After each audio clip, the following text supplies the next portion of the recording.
Weed Guru here.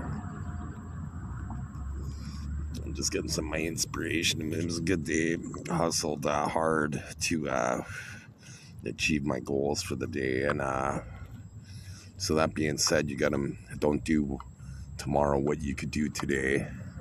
And, because some people, it's their very last moments in life, right?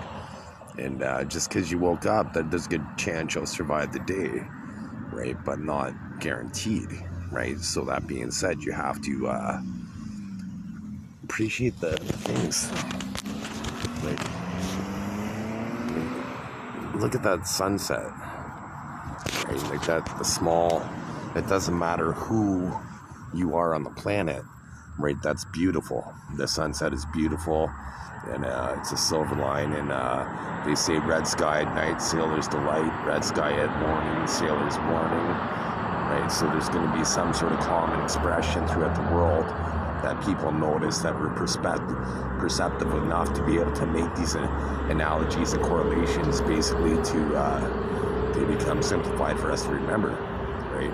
And that one Aerosmith song, you can't judge a wise man by the color of their skin, right? Because you never know who you can learn from, regardless of their skin tone, their religious, their political, their socio-economic level. You could always learn from somebody. You'd be surprised. There's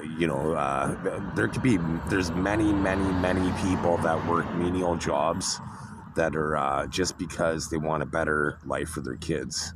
And they're sacrificing for their kids, right? Like, and I know I did that myself. Since my ex-wife was pregnant, it was like, okay, my dreams are on hold until my kids are adults, and then now my kids are adults, right? So now I'm pursuing my dreams, right? I left the city where I would have seen them more often to chase my dreams in poker, right? So, but at the same time, I realized that I have profound philosophical thoughts that I usually derive while I'm smoking cannabis. So even though cannabis is legal in Canada, I'm advocating for cannabis to be legalized worldwide, because I want to be able to travel to more countries that and enjoy cannabis, right? Because I don't want to go to a country and then not be able to smoke cannabis, and I'm not going to smoke it illegally, right? So I want to be able to I have bought it legally in Colorado, in the United States, and in Amsterdam, and the Netherlands, right? So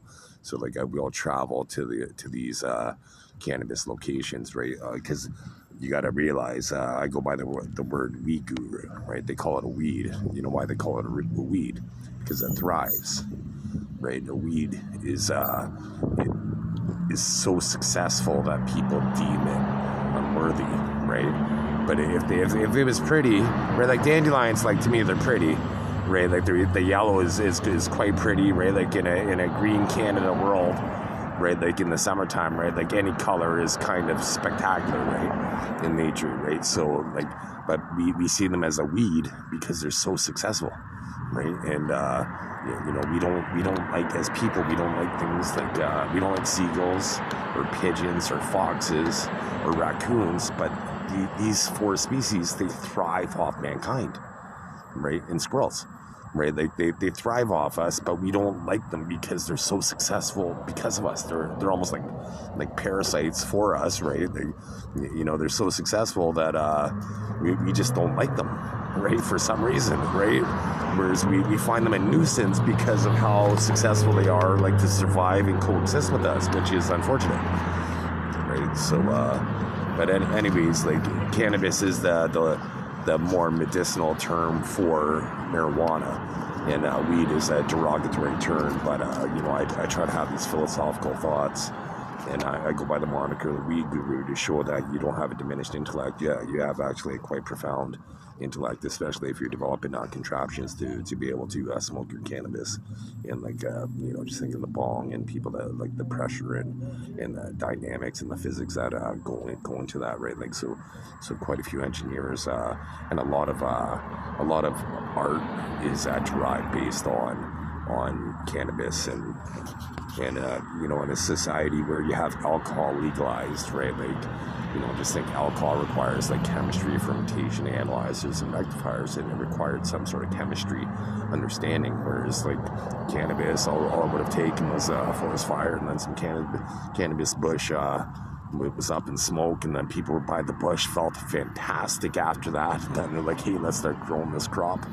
And then some smart person was able to correlate and be like, okay, well, there seems to be some sort of medicinal advantage to this, and like, which there is, right? Like for cancer suppression, like they're saying now that cannabis might be able to kill cancer cells, and the fact that you know, it suppresses nausea and increases appetite, meaning that it's great for cancer patients that are on chemotherapy, because they're going to keep their food down, so they're going to keep their weight and energy levels up, right? Because you know, like you don't want to sleep all the time to get away with the pain. You have to fight through it, right? You have to, you know, imagine like if you're going through cancer, like because what I go through, like myself, and what I've seen, like you know, you have to fight through it, and every day, right? And some days it's you know, a second at a time, right? You're taking 1 second at a time to get through these challenges, right? Because the people need the covert attempts that happen. Like I'll just have to demonstrate brain-computer interface now. Like basically with my physiological responses, like see that wrinkle right there, like without, I'm not going to consciously unfurl the brow, but I'm just going to unhack the artificial intelligence that's restricting me to cause wrinkles right about now.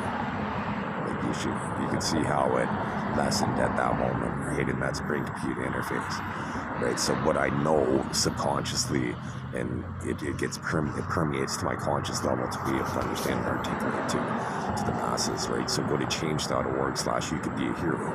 But there's many medicinal characteristics based on cannabis we've cultivated for 12,000 years, and so it should be legalized throughout the world, right? Because like especially countries that don't have alcohol, right? Like if you don't have alcohol legalized, then you know, like then maybe cannabis is a little bit of a stretch, but it's basically apple, oranges, corn. It comes out of the ground, where you know, just requires sunlight and water, right? You know, whereas alcohol does require chemistry, and you know, it cross contamination probably is how people stumbled across that, like you know, desperation, and then they felt wow.